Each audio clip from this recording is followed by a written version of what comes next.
Okay, folks, I think we have got a quorum here. It looks like we have about more than 50 people that are already admitted, 60 now, to this afternoon's and morning, depending where you are, conversation.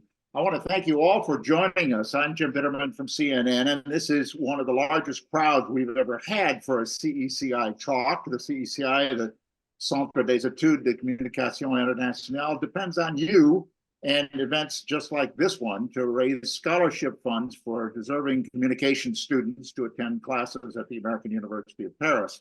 And I think we may even have a few of those students listening on today's webinar. We've also got a number of journalists on the call today. And you know, sometimes journalists like to flatter themselves by saying that they are working on the first draft of history. But our guest is someone who really does write history with the daily output of a journalist. Between her 7 books, podcasts, and newsletter, Heather Cox Richardson not only brings readers up to date, but clearly and truthfully reports where current events and history intersect. So many people depend on her historical take on the news that her daily newsletter, Letters from an American, has more than 1.4 million followers on Substack, which makes her the most successful author that site has. The New York Times call her a breakout star, and why not? She has more subscribers than the New York Times, the Washington Post, and the Wall Street Journal all put together. But the amazing thing is that all those activities are not really her day job. Dr. Richardson is officially an esteemed professor of American history at Boston College. How lucky her students are, and how lucky we are to have her with us for the next hour. Just a word about logistics. Author and 60 Minutes producer Barry Lando will take over a conversation with Dr. Richardson in just a few seconds. Since this is a webinar, you've been muted and will not be able to interact directly, but you can pose questions by writing them into the chat function on your Zoom screen. So Barry and I can pass them along to our guests. Without further delay, let's hand it over to Barry and Heather. Good day, Heather. Thanks for being our guest. I must say, reading your latest book is like reading a dystopian novel, something like Philip Roth's Plot Against America. One horrifying development after another, America sliding into fascism, and yet it's really happening. What was the point, or was that the point of your book? Well, now first of all, I'm thrilled to be here. Thank you so much for having me. And second of all, now hang on just a minute. The whole third part of that book was a happy ending, wasn't it? At least it was intended to be. The plan behind the book and the reason I wrote it was really to answer the questions that people ask me every day. How did the parties switch sides? What was the Southern strategy? What is the Electoral College? How does the Constitution work? And what I realized pretty quickly was that what people ask me more than anything is, how did we get here? What's going on, and how do we get out of it? So the book is designed to do those things, talk about how we got here, what it has meant to live in America that has been constructed by people like former President Donald Trump from about 2016 until probably, I think the middle section ends in 2021, although I don't really remember. And then the third section is how we get out. And the overarching theme of the book is that the way authoritarians destroy democracies is through their use of language and false history. And the way that one reclaims a democracy after that poison has spread through its veins is by reclaiming both language and real history. So that was the plan behind the book, and that's why it's executed the way it is. You said in another interview that after you had finished the first draft of the book, you were obliged to go back and rewrite about 80% of it. What was it that you discovered or that you hadn't understood the first time around? Well, the first draft really was that. It was outlined to answer specific questions, and it didn't sing. I mean, there's writers here who will get this. It was fine. It was grammatically correct, but it didn't sing. And I set it aside for about 4 months and did other things. And when I went back to it, it was rather as if the different sections had been talking to each other when I wasn't looking, the same way a classroom works, by the way.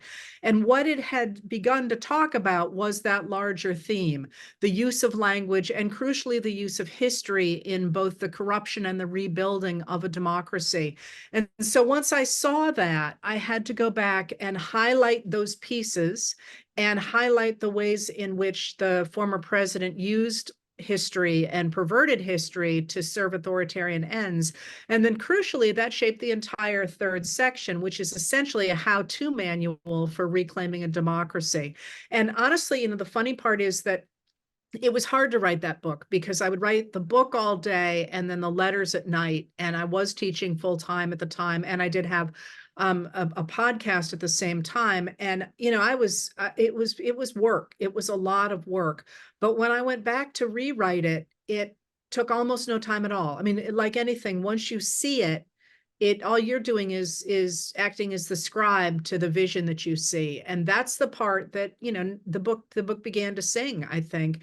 And it really felt to me as if it was my readers who had pointed out to me the obvious that I had not seen. And that's why the book is dedicated to them.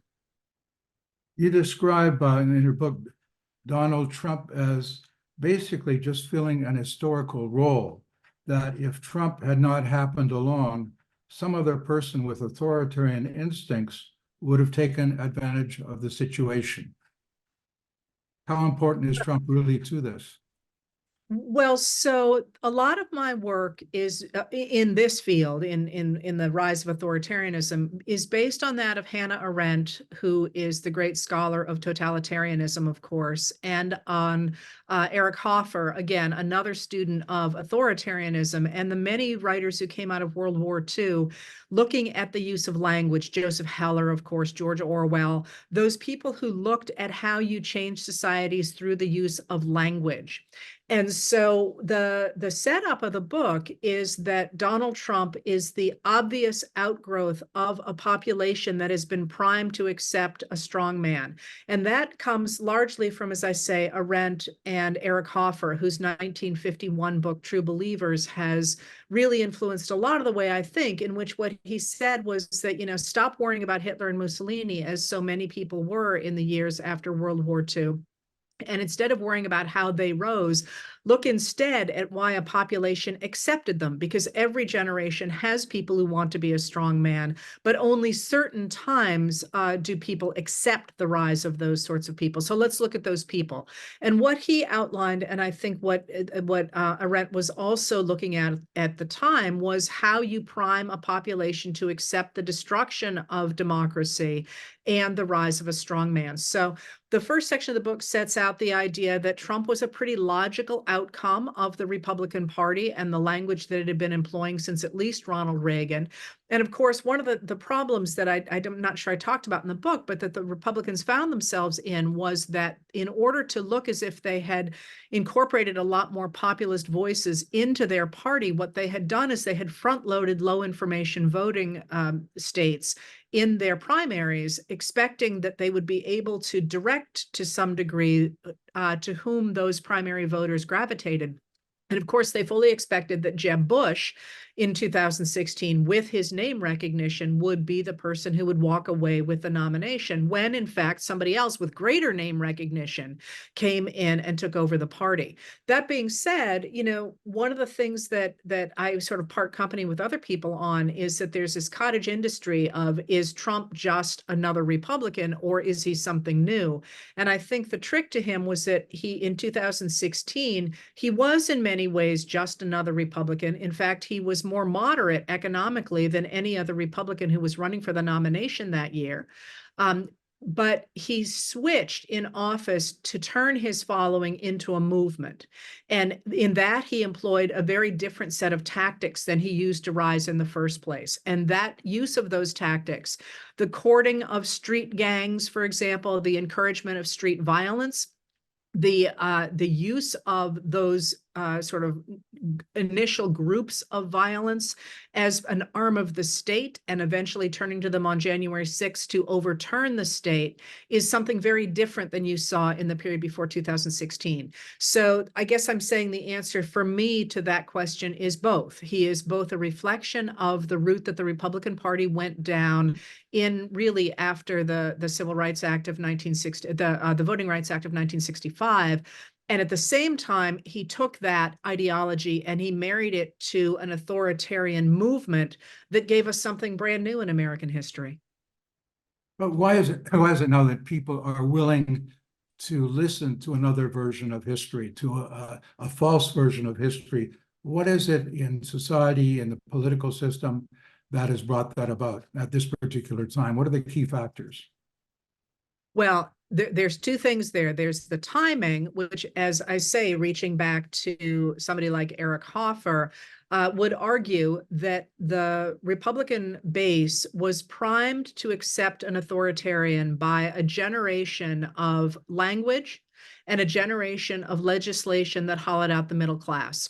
That is, the Republican Party beginning in officially in the 1980s, although the roots of it go far back beyond that, began to embrace the idea of rejecting the demand side economics that had really driven American economic policy between 1933 and 1981 with the ideology, and there was an ideology behind it, that if you concentrated wealth at the top of the economic scale, what would happen was that people who really understood how business worked would be much more efficient in the way that they developed the economy. And so there would be such extraordinary economic growth that everybody would rise together, and tax revenues would go up because growth had been so well nurtured. Of course, that never panned out. That supply side economics never produced the kind of growth that it promised. But what it did do was it moved money upward in the United States. Some estimates from people like Robert Reich, for example, suggest as much as $53 trillion moved from the 90% of Americans at the lower end of the economic scale up to the very top. When it did that, it hollowed out the middle class. And people were aware of that. You know, the Republican Party recognized as early as 1986 that it could not attract the voters that it needed to stay in power. So as early as 1986, they begin to institute voter suppression measures under initiatives like what was called the Ballot Integrity Initiative of 1986, which by 1994 becomes a deliberate argument that the Democrats are cheating through voter fraud. And we could talk more about that if you want. But increasingly, in order to get people to turn out and to vote for Republicans, even in the face of policies that were actively hurting them, the Republicans doubled down on this language that they were the good Americans, and those Americans who wanted, for example, the government to regulate business or to provide a basic social safety net or promote infrastructure or to protect civil rights were socialists. And you've heard this again and again coming from the United States since the 1980s, but its roots are much deeper. Its roots are in Reconstruction, and we could talk about that. But that idea that the reason that they were falling back economically and being told that they were also falling back culturally and socially primed a group of people to believe that they were the true defenders of the United States against these hordes, if you will, these foreigners, these immigrants, these women who wanted access to abortion rights or to work outside the home, and certainly to Black and Brown Americans. And that idea that they were the true Americans defending themselves against these socialists, brown and Black socialists, really became a driving motivation, I think, for a large number of what became the Donald Trump base. Now, why they are continuing to be wedded to him actually flips to a different theory about the psychology of authoritarians and the psychology of totalitarians. And that is that if in fact you have primed a base to that degree, they are ready to say it's all a mirage. Nobody is telling the truth, and to gravitate toward. And this, by the way, is not me. This is obviously coming from theorists of authoritarians. They are willing to say nothing is true. I want to follow the person who makes fun of it all, who turns it all into a joke. And then once that person begins to treat that group that they now hate badly, they become wedded to that movement because psychologically, once you have begun to step outside your humanity and treat another group inhumanely, you need psychologically to believe that they deserve it. And that's how you end up with characters. I always like to point to Bellatrix Lestrange in Harry Potter. The worse that Voldemort treats her family, the more tightly she clings to him because she has to be a true believer. And that's, obviously the name of Eric Hoffer's book. So a long answer to what might simply be a pretty common pattern when you see the rise of an authoritarian. That does a lot to explain what's going on in the United States, but this is something that's happening all over the world. So what is it that's doing it? So just to be very clear, I am an Americanist. I can speak authoritatively about most things in America, although don't push me too far on opera. But all I can tell you about other countries is the American perspective on that. And that may or may not be useful for those countries. I mean, I think you do have to look really in the last, I'm not going to put a date on it, at the increasing power in underdeveloped countries of both groups like Russia's Wagner Group and of the Chinese initiatives in places like Africa, the continent of Africa. But those internal politics in those countries are not anything I could begin to speak authoritatively about. Yeah, because we feel in Europe, of course, it's going on all across Europe, this movement. How much do you think it has to do, and I respect your American perspective, how much does this have to do with the enormous upsurge in immigration across the globe over the last couple of decades? How much is that doing to challenge the former elites in these various countries, including the United States? Well, immigration, of course, is the topic that Viktor Orban rose in Hungary for the second time by exacerbating. And if you look at some of the literature that has come out much more recently in Hungary, there's still a lot of people who claim that he is protecting them from immigrants, even though the actual number of immigrants going into Hungary is extraordinarily low right now. So, that I think I'm going to split a little bit of a hair. Obviously, immigration is high and is going to continue to get higher because of climate change and many other things going on. But the real question is, how do politicians frame that?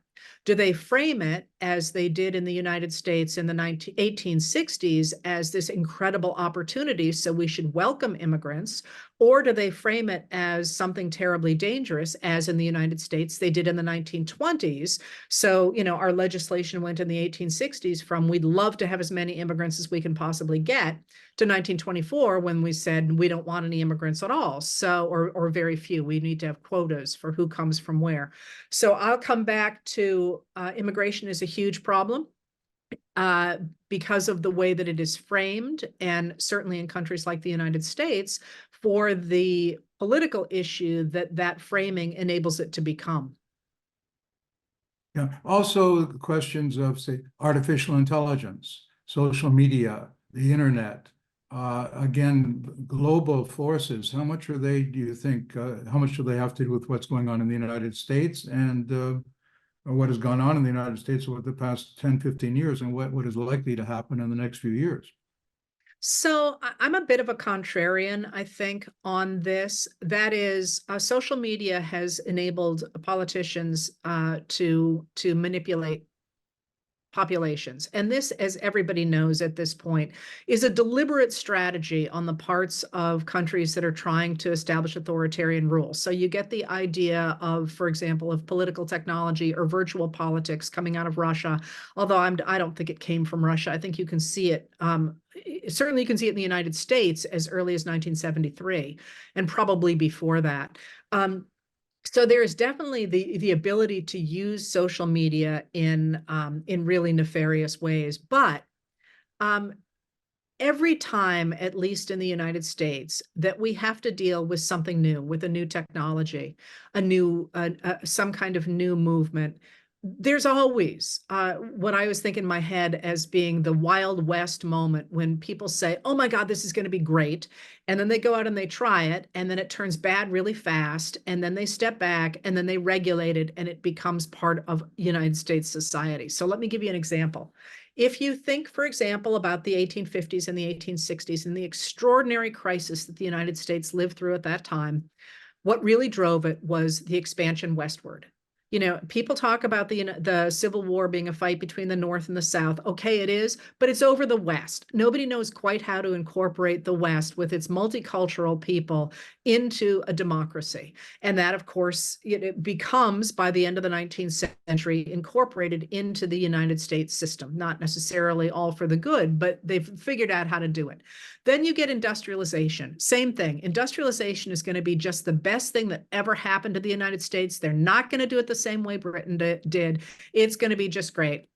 And then, of course, by the 1890s, we get things like, you know, the Homestead plant with Andrew Carnegie ending up being, you know, basically in charge of everything having to do with tens of thousands of people. And they recognize that they've got a real problem when what are known as the robber barons take over the government. And what do? They figure out how to regulate it, right? And then we get in the 20th century the rise first of the United States on the global scale, and not being able to figure out how to handle that. And then by the middle of the century, you've got the rise of nuclear weapons and nuclear power and what that's going to do.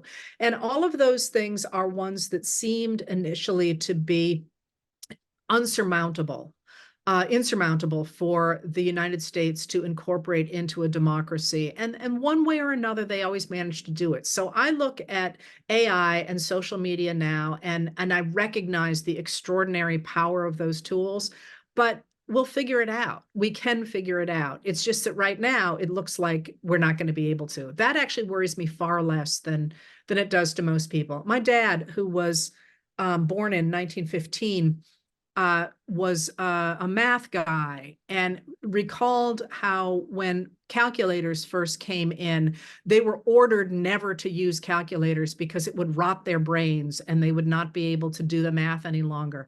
My daughter's getting her PhD in physics, and she doesn't know her multiplication tables because she says, why should I? I have these machines that do that. I can do all these higher things in physics. And, you know, the world continues to spin. So I worry less about that than other people do, at least in the long term. I'd like to remind everyone looking in that you can ask questions using the chat function on your screen. We'll put them to Heather later on in this broadcast. Heather, Adam Gopnik in the New Yorker wrote of your book that against the urgent modernity of the crisis, the cures that you suggest, talking about you, seem medieval. The political equivalent, the political, it's what he wrote, the political equivalent of cupping and bloodletting in their vagueness and their very conditional promise. What do you suggest? Do you have any remedy for this situation? Well, so I think one of the advantages that you have when you study history is that you recognize that people are just people. And what historians study is very different than what journalists do. Journalists, to me anyway, get the stories. They tell you what's happening. If they're doing their jobs, they do deep investigations of what's actually happening in the world. And we need that so desperately badly now. That's not what historians do. What historians do is they study how and why societies change. So we take a look at what is going on, usually just in the past. I'm one of the people who's made the leap to try and apply some of the lessons of history to the present. But we take a look at a situation when the world changed in some way, and we try to see what created that change or what stopped that change. That's legitimate as well. So all that I bring to the table is the understanding that we have seen patterns in the past that look like in many ways like what we're doing nowadays, at least in the United States. They're not perfect replicas, but we do understand what changes society. And different historians think different things change society. So some people think it's great men. Some people think it's religion. Some people think it's movements. Some people think it's economics. I'm somebody who thinks that what changes society is ideas. And that the way you change society is by changing the way people think. So the cupping and the bloodletting that I suggest, and I have to say that's one thing I do know a lot about is ancient. Not ancient, is American medicine in the past. So if you want to turn this in a really dark direction, we could. Is the recognition that at the times when the United States has most fully embraced democracy, they have done so because they have shared the principles that were outlined in the Declaration of Independence. The idea that everybody has a right to be treated equally before the law, and everybody has a right to have a say in their government. And of course, those things were so distant for the majority of Americans when they were articulated in the Declaration of Independence in 1776 that it seems almost a joke to say we could reach back to those. And yet, marginalized Americans who were not included in that since the very beginning have said, hey, those principles sound great. What about me?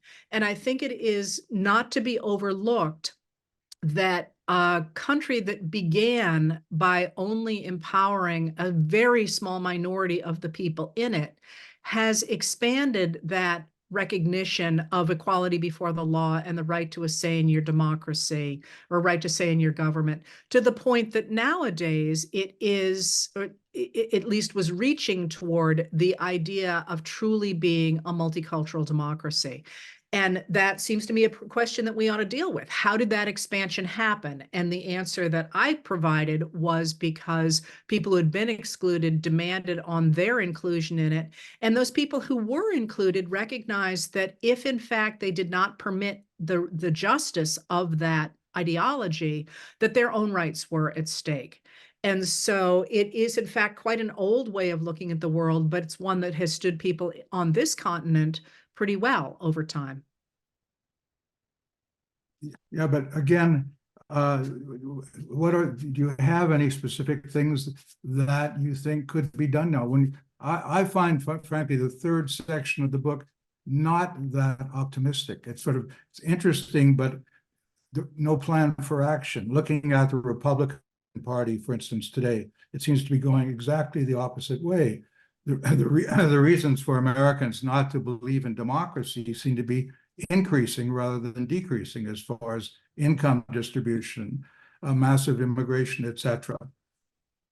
Oh, that's so interesting that you would say that. I wonder if that comes because you're in Paris and not in the United States. Because and maybe I had too light a hand, each chapter in that third section presents a different way in which marginalized groups expanded democracy. But so it was kind of designed to be, here's a way that you articulate these principles. Here's a way that you spread these principles. Here's a way that you take these principles to the streets. Here's a way that you turn these into amendments. That sort of thing. But the reason I say it's interesting you say that is because one of the things that I'm seeing, and mind you, we're not out of the woods. I'm not suggesting that's the case at all. But what I am seeing is an extraordinary groundswell of defense of democracy in this country. And it reminds me very much actually of the 1890s, when we got the rise first of the alliance movement and then of the populist movement, when, for example, the Eastern press simply ignored the fact that Western farmers and Southern farmers and small entrepreneurs and workers felt that they had been excluded from the system and it needed to work for them. And they started all their own newspapers. They had their own gatherings, and they ended up in the midterm election of 1890 taking the House of Representatives by a vote of 2-1 and taking over the Senate as well. By the 1890s, both major parties had adopted most of their platforms, and by 1912, all four people running from the major parties at the time for president were all progressives. And so I'm looking around and I'm seeing this groundswell that perhaps is not showing up in the mainstream press, because this is actually one of the things that many of us talk about, is the fact that much of what happens on the internet is not, it doesn't show up in the mainstream press. I mean, even the thing you quoted when I think it was Ben Smith of the New York Times called me a breakout star, somebody responded and said, breakout from what? You know, she's been here for 20 years and has this huge following, and you know, you don't follow her, but that doesn't mean there aren't a million of us who do. So I'm not entirely sure that's an accurate representation of what's happening here. That being said, what concerns me and keeps me up at, quite literally keeps me up at night, is that minority of the Republican Party that has grasped what I would call the nodes of democracy, the Supreme Court. They're gaming the Electoral College very clearly. Trump has grabbed the state Republican parties and has remolded them in his own image. And of course, we now have Mike Johnson, who is a Christian nationalist, at as a Speaker of the House, who is simply not permitting the popular measures like funding the Ukraine's resistance to the Russian invasion. He's just not letting it come to the floor, even because he knows it would pass. And on March 1st, we have the first threat of this new continuing resolution will have expired on the night of March 1st, which will quite potentially throw the United States into a government shutdown. And of course, the far right wants that to happen. So which one of us is going to make it over the finish line first, I think, is the question that we're all grappling with.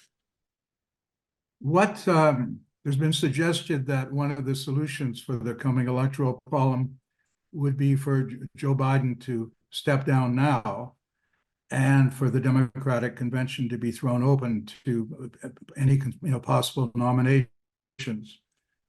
Going back to the original idea of a Democratic convention, what do you think of that idea?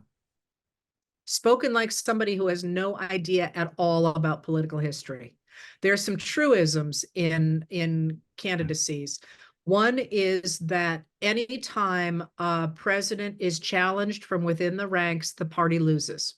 Look no further than 1976 and Gerald Ford, and when Ronald Reagan challenged Gerald Ford in 76. But there's something else about that honestly sort of amuses me. So first of all, Biden's presidency has been extraordinarily successful. And that I am saying, I was not a Biden supporter, but you cannot look at the first 2 years of his presidency and not see it as transformative, both in the United States and overseas, in terms of American foreign policy, which I'm happy to break down, but you all probably know that. But one of the things, when I say spoken as somebody who has no concept of political history, anybody who would replace Biden at this point would almost certainly pull the fangs of the he's too old argument, because almost by definition, they're going to be younger, right?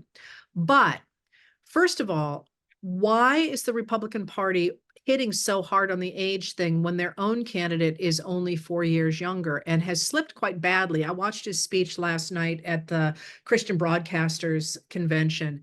And, first of all, I was on Twitter and there were 32 of us watching it on Twitter. It dropped to 22 before I finally turned it off as well, because it was awful. And there were 88 people watching on Facebook, and that dropped down into the 70s before I turned that thing off as well. He's really not presenting as a good candidate right now. So why would they do that? Because it's all they've got. Biden has been vetted for 50 years. There are no skeletons in his closet any longer. And anybody they replaced him with, by definition, would have skeletons that had not been publicly vetted by now. So yeah, you lose the age, but you would pick up, and I'm not even going to speculate about what it would be, because it would become a huge deal, and it wouldn't matter what it was. It'd be a whole new story that would create a whole new set of problems. But also on the idea of him being replaced right now, and one thing to really look for that I think the most compelling is that the Republican Party right now is in a civil war. It is tearing itself apart. There are literally members of Congress who can't walk by each other because they're so angry. I mean, you know that that Kevin McCarthy threw a kidney punch at one of the guys recently. Marjorie Taylor Greene has her own fights going on. They are tearing themselves apart, and the Democrats are 100% in array. Why anybody would want to say 9 months before an election, oh, we all agree with too much stuff, we should just tear each other apart, just suggests that it's somebody who's interested in drama rather than in winning. And that's spoken as somebody who studies politics. I think it would be fascinating, and we don't really have the time to tear apart what's happening in each party right now. But the idea that the Democrats would stand in better shape by throwing out the guy who's already beaten Donald Trump, had an incredibly successful early term, is not seen as threatening. And to throw him out and say, here's a great idea, let's start a primary fight between Vice President Kamala Harris and Gretchen Whitmer and Gavin Newsom and maybe Josh Shapiro and Governor Pritzker. Oh, that sounds like fun. Let's do that. That's just spoken as somebody who, as I say, wants drama and not success. Okay. This was the idea from Ezra Klein at the New York Times, in a long piece that he wrote a couple of days ago, which I seem to have gotten a lot of attention from other commentators, some of who thought it was a good idea. In other words, Biden should step down because no matter how good he's done, he's still perceived as someone who is weak and too old. That's I read the piece. I understand that, but I again, actually, you are talking to probably the most versed person in American history on political nomination conventions. And I'm a little bit amused because it would be a great deal of fun to watch, but what would emerge would be a bitterly divided, angry party that looks terrible to voters. When in fact, what Biden does have going for him is the fact that he's calm. He's not constantly making you look at your phone to see what on earth he's done next. The other piece I think about the present that people like Klein perhaps are not factoring in is that the Republicans are getting a ton of press because there is this fight between Trump and Haley. And any pollster will tell you that when you have a primary fight, the numbers are always higher during the primary fight because of the name recognition. I don't expect that that's going to last. As of March 25th, Trump's name is going to be in the news for his legal cases more than for his campaign speeches. And timing is everything in the United States when it comes to getting elected or not. And that I think should be factored in before you say it's February on board. So what is your scenario then for a Biden victory in November? How will it happen? Historians are prophets of the past, not of the future. So I'm absolutely not going to suggest what's going to happen going forward. I would suggest, though, that the United States is at a crisis point, and I don't just mean Biden's inflection point, which I think is true. I think we are dealing with the fallout of 40 years of supply side economics and the language that went along with that. I think that's true. But I think we are also in crisis in that we are not only watching the extremist Republicans stopping the government refusing to do things like fund Ukraine, looking as if they're not going to fund the government. We're looking at these extraordinary fights in the Republican Party. We're also looking at what strikes me as being almost a desperate now attempt of that minority to inflict its will on the majority. So, for example, we have that decision last week out of Alabama that IVF blastocysts are children and you can sue for wrongful death for them. We had just yesterday, I think it was, out of Tennessee, a shot across the bow for gay marriage. These are all things, by the way, that are extraordinarily popular in the United States. About 69% of Americans want to see Roe v. Wade codified. They can't get headway. And when in the 7 special elections that we've held about reproductive rights since the June 2022 decision in Dobbs versus Jackson Women's Health, reproductive rights have won every single time by as much as Democrats overperforming by as much as 8 points. And then afterward, you've had Republican-dominated legislatures saying, we don't care, we're not going to put that into our government. So I think what you're seeing and what you will see over the course of this summer is real tension in the United States between people who want to defend the idea of democracy and this minority that insists that it is going to lead the country into an illiberal democracy, a Christian democracy, and impose their version of a stronger government that forces the rest of us to live under their rule. And I think that's what we're fighting about. And I'm not sure which way it's going to come out. I don't think it's going to be smooth. That's the word I want, smooth. And after the elections, do you think no matter what the result is, it's not going to be smooth either? No, we're not going to all be singing Kumbaya in November, but the direction of the country will have become clear. And then there's going to be a generation of cleanup. I will say, though, that in the United States, every time we get to a crisis point like this, and we're in crisis not because of the Republicans alone and not because of the Democrats alone, but because we have permitted for a long time anti-democratic systems to be rooted into our system. And right now it's enabling a minority to impose its will on the rest of us.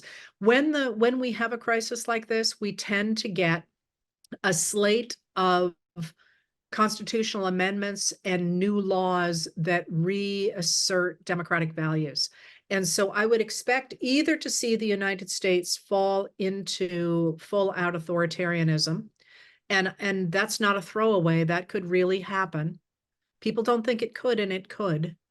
Or we'll see the attempt to remake society in a way that majority rule is preserved, of course, along with minority rights. What is your plans for your next book? Are you working on one now? Is it going to be how democracy won, how democracy lost, or what is it going to be? Well, so nothing is official yet, but I am working first on a fun book. So this is my happy place. And somebody said to me, I can't believe you're taking on another book right now, because those letters take a really long time. That one of the funny things is that people seem to think I just sit down and I type them out. Many, many hours of research go into each one. And then the writing takes a long time too. But writing history for me is fun. Like it's work, but I enjoy it. I am working on an illustrated history of Reconstruction with Liza Donnelly of The New Yorker. And there will be perhaps a short book about what we have learned from all this after the election. And if anybody has ideas about that, I would love to have them in my inbox. And then, further out, there's one more big history book in me, maybe a few fun books. And then, by God, I'm going to kayak and eat M&Ms into the sunset. What's the one more big history book? I don't think I'm going to put that out in public yet. But I think if you look at my past books, you will see that there's a big book missing, and it might be time for it. Okay, Heather, thank you very much. Jim, I'm going to throw this back to you now for questions from our audience. And we've got a lot of them, Barry. Thank you very much. And thank you, Heather. Let's start off with Anne Bagamary's question here, because you wrote about this morning in your newsletter about Christian nationalism. You mentioned it on your talk as well. If a church versus state case makes it to the Supreme Court, do you think there's a chance that the church might win? Yes, but there's a longer thing behind that. And that is, if you think about what Donald Trump did, is with the help of Mitch McConnell, who was the time Senate Majority Leader, the Republican from Kentucky, he put onto the Supreme Court 3 extremist Christians. And the reason that I point that out is because the Republicans probably never really intended Roe versus Wade to be overturned. They wanted to chip away at it, but they wanted to keep it because they knew it was popular. And again, if you look at the numbers of people who support the rights that were decided under Roe versus Wade from before Roe being even being put in place, they've always stayed about the same, around, between 69 and 72%. There's very high support for those reproductive rights. And the Republicans aren't stupid. They knew that as well. So when Trump put those 3 people on the Supreme Court, he changed the entire equation, the entire political equation of what was going forward. And if you looked, for example, at the leaking of that early decision, the early Dobbs decision, if you look at that leaking, it looks pretty much now as if it was probably leaked by Samuel Alito. So why would Alito have leaked it? And I could explain why I'm making that assertion. And that's not a written in stone assertion. This is us talking sort of, I don't know if we're on or off the record, but I could point you to the documents that I'm suggesting point toward Alito. Why would he do that? He would do that because he wanted to lock in the majority behind that Dobbs decision, because it appears that there was great pressure from John Roberts, the Chief Justice, not to come out with that extreme a decision. Why am I giving you that whole background? Because Roberts recognizes that his legacy is on the line with what this court has done, and the confidence in the Supreme Court is at such a low now, it rivals the low of the Supreme Court after the Dred Scott decision of 1857, or even the degree to which Americans trusted the Melville Fuller Court of the turn of the century, and that's more commonly known as the Lochner era court, but that was Melville Fuller. He does not want to go down in history as Melville Fuller. So there will quite possibly be cases going forward where that Supreme Court backs off of the extremism that it has previously exhibited, in part because it's trying to protect its legacy. And that's really Roberts trying to protect that legacy. So there's a longer history behind the court and the different people on it who might suggest that Dobbs was a shot across their bow. Might not be as well, but it's not quite as simple as it seems like it ought to be on paper, is all I'm suggesting. So could the church win? Sure. But what would happen if the church won? Would Americans say, okay, that's fine, we're going to become a theocracy? I don't think so.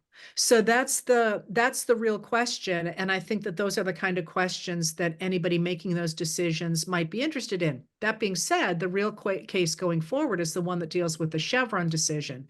And the fact that the court was willing to take that case on when, in fact, it's essentially a made-up problem, the same way the Christian website was a made-up problem, that I think is reason to be very concerned. But I think that case is probably more important to Roberts and to the people who support Roberts, the Federalist Society, for example, than a church versus state question. Robert Whitcomb wants to know if a responsible conservative party can be created to replace, in his words, the increasingly fascist and corrupt GOP. I'm so glad you asked that, because people, I wrote the history of the Republican Party, and And people always have said to me, the Republican Party is dead, the Republican Party is dying. And I would always say, no, it's not. Now, come on, it's been around since 1856, starts in 54, it's really established by 56. People have emotional connection to it, they have traditional connection to it, but most important, it has funding. It has funding both at the state and the national level, and it has, at the time, paper lists. Now it has email lists of the people who are in that party. One of the things that I'm watching right now and am fascinated by as a historian, I mean, less so as somebody who would really like to be able to sleep at night, is that the Trump organization has essentially completely corrupted, and I don't mean like in bribes, I mean destroyed, corrupted in the sense of corrupting the body politic, or the way rust corrupts metal, has corrupted those institutions. So the email lists that used to be useful for the Republican Party are now essentially sales lists, right? And if you look at the state parties, a number of the state Republican parties are skint. They have no money left. And in a number of Republican state parties, we have such divisions that, for example, in Michigan, they're running two separate primaries, and Nevada, two separate primaries, and there are fights within those parties about who's going to be in control. And at the same time that they don't have money, of course, Donald Trump is in huge trouble financially. And when I say huge trouble, remember, he went through $50 million last year in legal fees alone. The money is not coming in. Even his super PACs and his PACs are not getting any money in. And his money troubles are such, of course, that now he owes more than $1 billion so far in penalties and disgorgements, both in the E. Jean Carroll cases, the two of them, and also in the fraud case from Manhattan that came down, I think it was just last week. So that he's trying to take over the Republican National Committee, in which he's trying to put his loyalists, including his daughter-in-law, Laura Trump, who's married to Eric, in charge of the RNC. And she has come out and said, we're going to focus on the only thing that's important, which is re-electing Donald Trump. Well, what does that do to anybody's trying to run as a Republican on the down ticket races? They just discovered they're out on the corner with their hat in their hands. So I'm watching all that stuff and seeing and I would like to see this, put my cards on the table here. I don't believe American democracy can function without at least two legitimate political parties. And right now, the Republican Party is not a legitimate Democratic Party, small d Democratic Party. So I want to see it reform. But I'm looking at this and looking at how many people who formerly identified as Republicans who would like to be a Republican again, and thinking, could the Republican Party reform? It might not call itself the Republican Party, but if it is going to, now is the time. The old Republican Party is at this point dead. It has been taken over by Donald Trump and the people who are enabling him. And I don't think there's any coming back from that.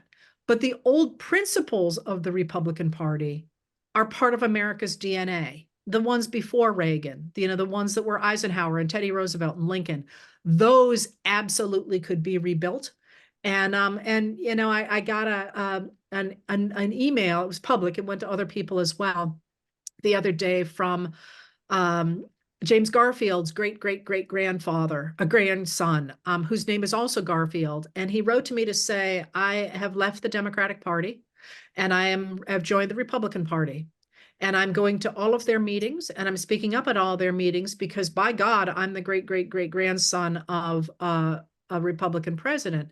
And in my Republican Party, I am going to stand for equal rights before the law, for reproductive rights, for gay, he goes through the whole list that one associates with the Democrats. And he said, they can't kick me out, and I'm going to go and I'm going to reclaim this party. So we'll see. It doesn't sound like they're going to just fritter away for lack of money, from what you're saying. There'll be some forces out there, maybe some green shoots of a new Republican Party or a new party of some other name. Is that what you're saying? I'm saying that I have hoped to see this since I wrote the history of the Republican Party, which people said was far too harsh on that party. And for the first time, I'm actually seeing, and I don't think Mr. Garfield is the only person trying to do this. I'm seeing a lot of people saying, "This is not my party. What can I do?" And I am not seeing anything organizing yet, but I'm suggesting that with the corruption of the email lists, the lack of money, and the poisoning of the name Republican now with Christian nationalism and a slide toward authoritarianism, now is the time for that new party if anybody's interested. Okay, so we've got a question from Susan Rappaport, who tells us that the world is at war. Certainly we feel that in Europe. Do you think we're now in World War III? So I do, but that's my opinion. And that's my opinion because I study ideas. It certainly feels to me as if countries that would like to take over other countries have launched a new front in warfare. And it's not brand new by any stretch of the imagination. We've had gray zone warfare for a very long time. And within the last 3 years anyway, there have been a number of European think tanks that have produced very good documents about how that gray zone warfare is working. But it certainly seems to me as if a number of countries have been weakened or even taken over by information warfare. And that information warfare has led, in many cases, to hot war as well.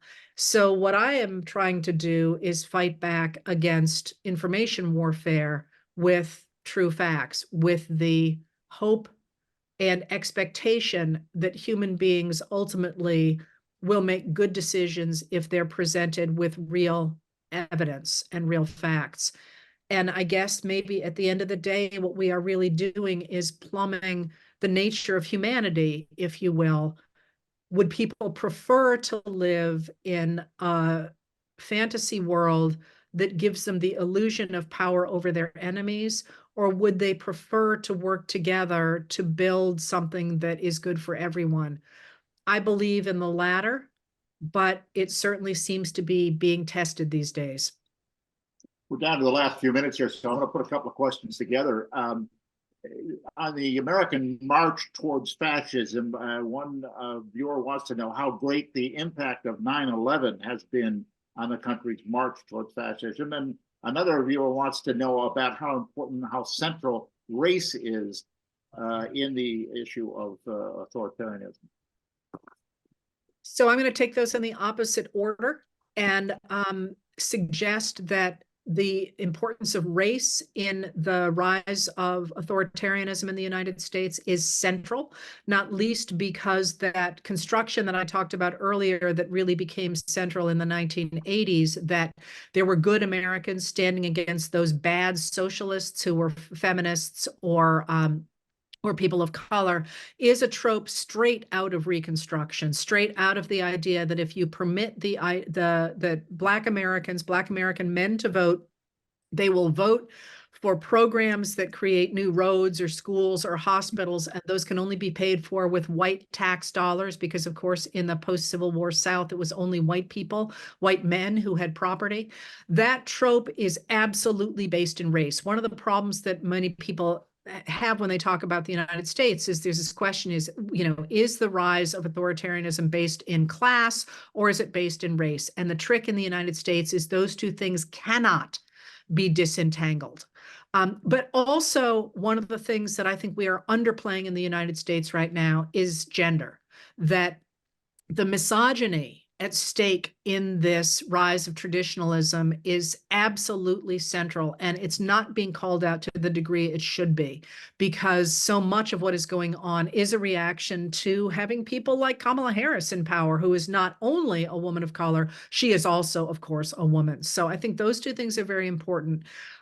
There's a slightly different question in 9/11, and that question of 9/11 is, I think, the degree to which it pushed the authoritarianism that was already rooting itself in the system under Reagan. So, for example, one of the things that George W. Bush does in his term after 9/11 is uses signing statements to do signing statements, which are statements that are signed when a president signs a bill into law, to do things like defend the use of torture, which had always been a no-no in American history. Quite literally, we had run into waterboarding with our allies in the Philippine War in the turn of the last century, and the Congress talks about it and says there's no freaking way we're going to do that. George W. Bush overrides that with the idea that the president has the right to do anything he thinks he needs to do to protect Americans. Well, those signing statements that got some attention but not enough during George W. Bush actually began in the Reagan administration, and that was they were conceived of and pushed by a young lawyer in the Department of Justice by the name of Samuel Alito, who felt that it was time to claw back legislation power from the legislative branch, from Congress, where it had always rested, and put much more power in what they called the unitary executive. And that idea of the unitary executive is one that, of course, Trump is really running with, the idea that he cannot be checked by either Congress or the courts. So that was part of a longer thing that really got juiced by 9/11, I think. Well, I think we're out of time here. We've run out the clock, and I've got questions that could probably keep you going for another day and a half. But I think we'll have to leave it there and say thank you very much, Professor Richardson and Barry. And thanks to our technical manager, Alfonso Shogren, for bringing us all together technically. And of course, thanks to all of you for joining us today and sending in your donations. And for those of you who haven't, just a reminder that you can still contribute by the link sent out along with the notice of this webinar. One calendar note: you'll soon be receiving an invitation to join us for another stellar webinar, this time with Tim Alberta, the best-selling author and staff writer for Atlantic Magazine. He'll join us on April 12th for another hour of lively discussion. Thanks again to everybody. Thank you, Heather, and we hope to see you all again soon.